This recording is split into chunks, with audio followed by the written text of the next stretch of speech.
చేశా. చుట్టూ బురద గుంటల్లో దూరిన రాజకీయ నాయకులు ముందు మీడియాని కలుషితం చేశారు, పబ్లిక్ని కలుషితం చేశారు.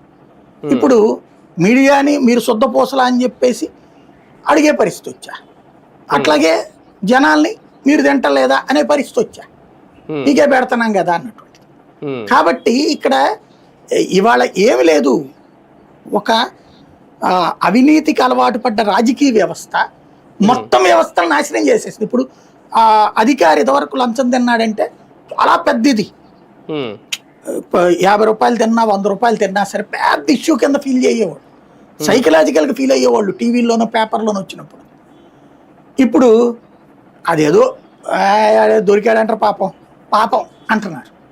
అంటే అధికారులు తింటున్నారని తెలుసు, ప్రభుత్వ ఉద్యోగులు తింటున్నారని తెలుసు, రాజకీయ నాయకులు తింటున్నారని తెలుసు, తిననోడు ఎవడో కనబడట్లేదు అక్కడ, ఇంక్లూడింగ్ ఆ వాటర్కి ఇల్లు డబ్బులు పంచితే తినడంతో సహా కలిపితే.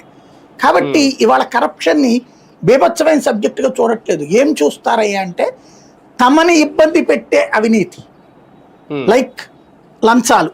తమ వెళ్ళినప్పుడు పని అడిగితే లంచం అడిగినప్పుడు అవి ఉండకూడదని కోరుకుంటున్నారు. ప్రతి రోడ్ వేసిన చోట తింటారు, ఇరిగేషన్ చోట తింటారు. ప్రభుత్వంలో తినని ప్లేస్ ఏది ఉంది, ఎవరెంత తింటున్నారో ఎదురువాడు చెప్తున్నారు.